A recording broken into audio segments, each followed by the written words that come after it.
G'day again everyone, welcome back. Today's video is a bit different, just on frost protection, and you wouldn't know it, but by looking at that blue sky, we're a week out from winter, and the next 2 mornings in my location are forecast 1 degree Celsius. So we're almost in the frosty season, which goes for about 4 or 5 months, and you can tell when you look at the deciduous trees like these pawpaws that it's starting to get colder, and the tropical stuff sort of stays green still. But normally I don't have enough time to do my frost protection properly, and things like this green sapote here, last year it died back to a stick. I think you can see it through there, and it was just a completely bare stick, which caused it to branch out into a nice shape, nice multi-branch shape. The star fruit, carambola, lost all of its leaves too, and yeah, heaps of other tropicals and subtropicals copped a heap of damage. But this year I've got a bit more time, so I've decided to spend the whole day today preparing, and yeah, just doing temporary frost covers for the next couple of days.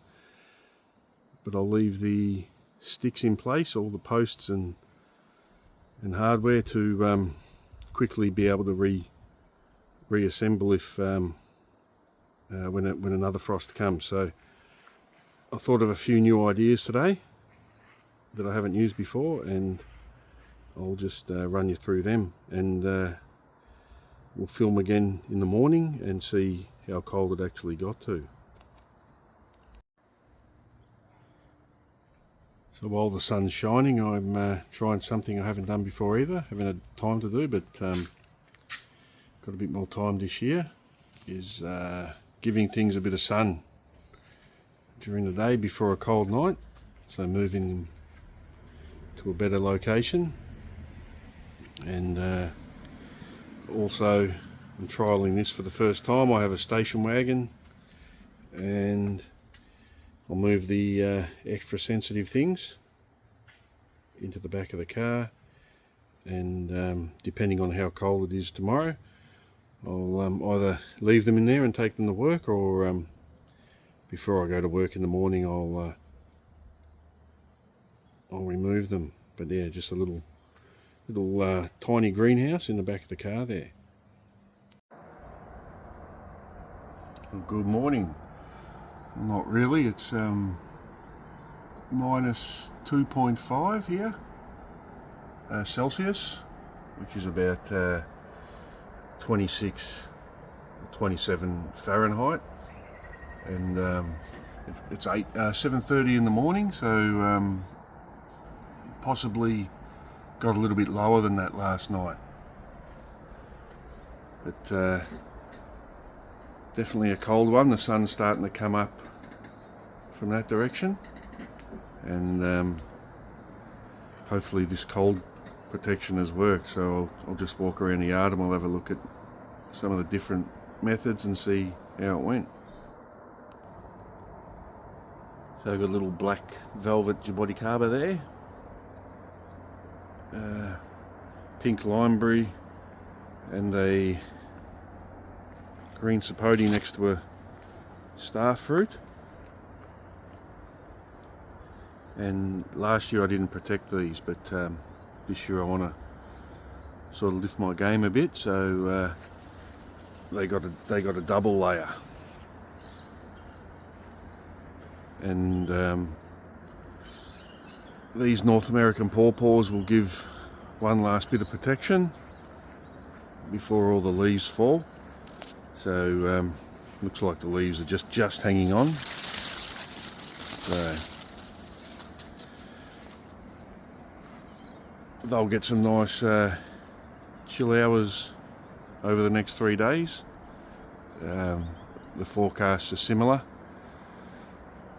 The only thing I didn't get to cover was the bananas, the racks themselves, but hopefully they don't start to rot. And pretty much covered most of the other sensitive things. I've used tent pegs here, tent poles, tall ones, and covered the Jaboticaba. The avocados, when they get that size, they're pretty bulletproof. They don't need protection, even -3. And there's a bit of frost. It's a little bit thick, but I've covered things, younger things like the lemonade, and I covered these lemons because I gave them a prune recently. That's a overview of the rest of the yard there. The white sapote, I don't mind if it gets knocked back a bit from the frost because it's getting too tall anyway, so that might give me a bit of a natural prune.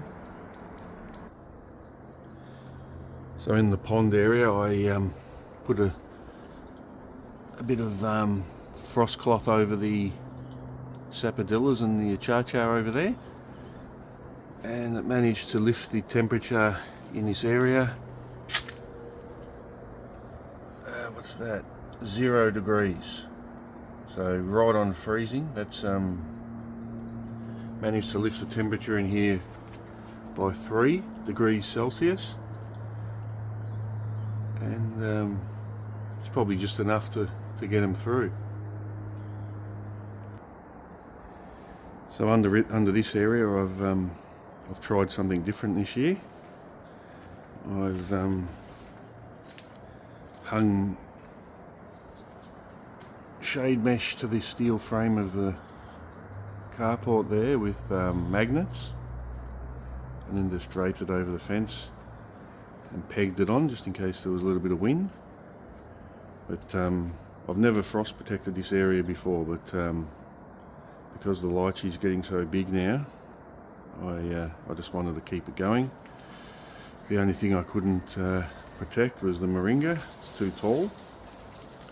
But as you can see along here, I'll leave these up for the next 2 days, because it's it's going to get quite cold. And I continued it on out the front there, covering the Jaboticaba hedge.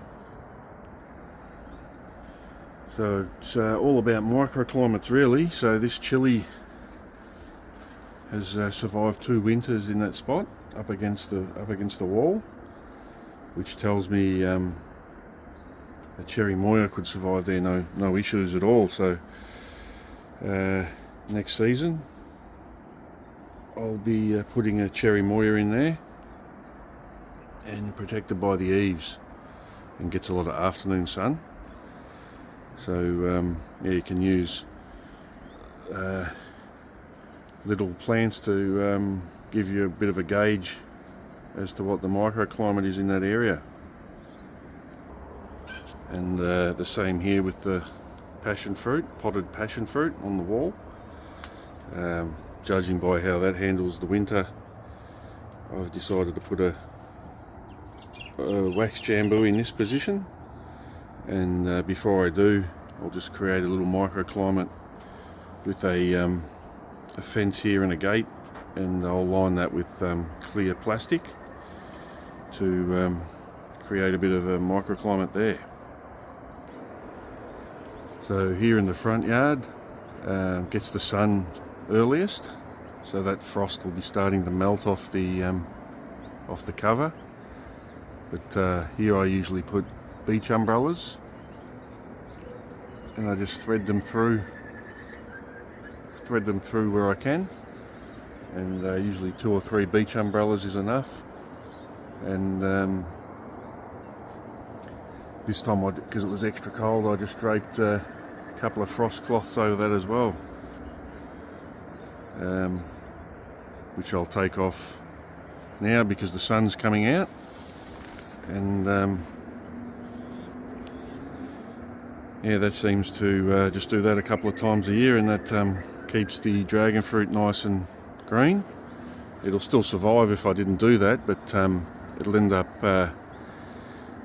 all the stems will end up brown, and that's actually the leaf. The branch is in the middle, so you just consider that this green area what absorbs all the sun. It's not even winter yet. We're still a week away from winter, and it's yeah, getting quite heavy even in the front yard here after the sun's been up. But this is an umbrella I just put up to protect the rose apple. This also would have survived, but I didn't want to have all this new growth damaged so early in the season, so we left the lemongrass long along the back there to offer some protection, and yeah, just use whatever you can. Here I just put a ladder with some sticks and protected this big Jaboticaba here in the front yard, which I want to let grow as large as it can. Just going back to the dragon fruit, it looks pretty funny. You've got two huge Aussie gold fruit up there underneath an umbrella at -3 degrees. My hands are absolutely freezing at the moment, but we come across here, all these plants I don't need the cover, the mango and that, and the dragon fruit there. That's due to the eaves and the warmth of the brick wall, so that's situational frost protection just by the position that it's in. So yeah, it's you can see by the roof of the car, it's not a good start to winter. It looks like it's going to be a very cold one. There's not much moisture around because we've been through a drought, so the plants are already stressed a little bit, and yeah, the frost isn't going to help at all. And here along the Jaboticaba hedge, they also would have survived, but you can have a look at all the new growth on these hybrids. So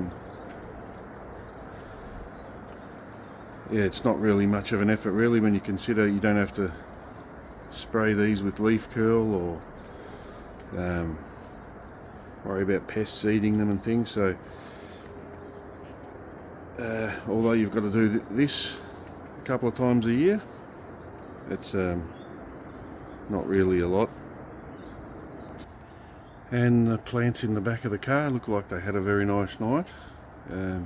First time I've tried this, but I'm sort of pushing the climate boundaries a bit more now with different varieties, so I thought I'd utilise the back of the car on these extremely cold nights, not your average cold nights, but just these much colder ones.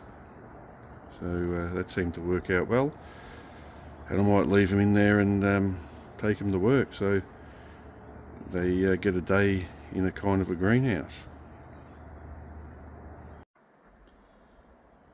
So this is the aftermath on the bananas. That's two below zeros in a row, and they're toast now. And we've got another one tonight, probably get down to 0 or just below 0. So I'm not sure how the bunches are going to fare, if they're going to ripen up, but we'll probably lose 1 or 2 of them. But that's normal. These will survive. There's a video I found on my granddad's collection from the 50s actually, of a banana growing in his backyard, so it's no new thing to grow bananas in Melbourne, and they can definitely handle the frost. They'll just probably die off to to that point, and then next year I'll shoot back up again. But yeah, it's just a shame. We'll see what happens to the bunches. And other things won't make it after the frost. Just things I didn't get a chance to cover. So yeah, that's it for this one. I'll have to cover a few things again tonight, and hopefully we get a break from these frosts. Thanks for watching.